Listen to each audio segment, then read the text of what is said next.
It's joke time! Aray, ikaw ba ay nagpapabangaw? Paano mo naman nasabi, pare? Kasi pare, amoy kang tinapay eh. Tinapay?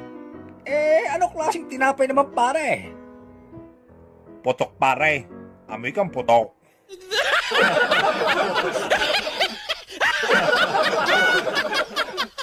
It's joke time! Darling, ano kaya kung ibalik natin ang nakaraan nung bago pa lang tayo magsyota? Ay, maganda yan. Sige. Sige, bukas, dun tayo magkita sa dati nating tagpuan, ha? Oo, sige. Hitayin mo na lang ako doon. Naghintay si Lolo sa may tabing ilog, dala ang 3 bulaklak na may kasamang tsokolate. Maghapon si Lolo naghintay, ngunit walang dumating. Kaya umuwi na lang si Lolo.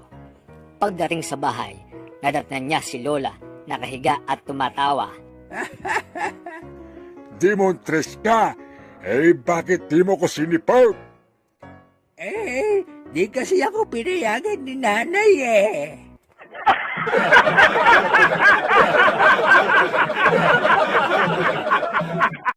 It's joke time! Isang gwapong binata ang magpapakamatay ng dahil sa pag-ibig. Tatalo na dapat ang lalaki nang makita siya ng isang lola at napansin na gwapo kaya't inawat siya. Sandali, ihaw. Maghulos dili ka. Huwag mong ituloy yan. Huwag niyo na akong pigilan. Nawala na sa akin ng maganda kong girlfriend.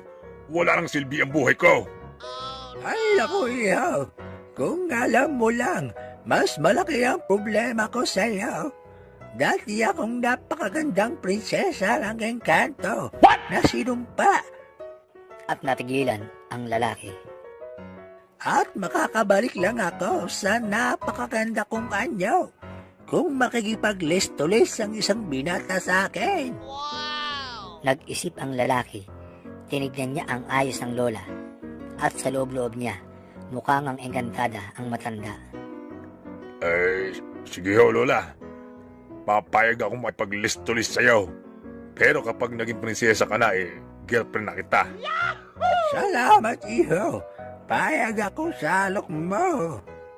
Makalipas ang kalahating oras, Teka.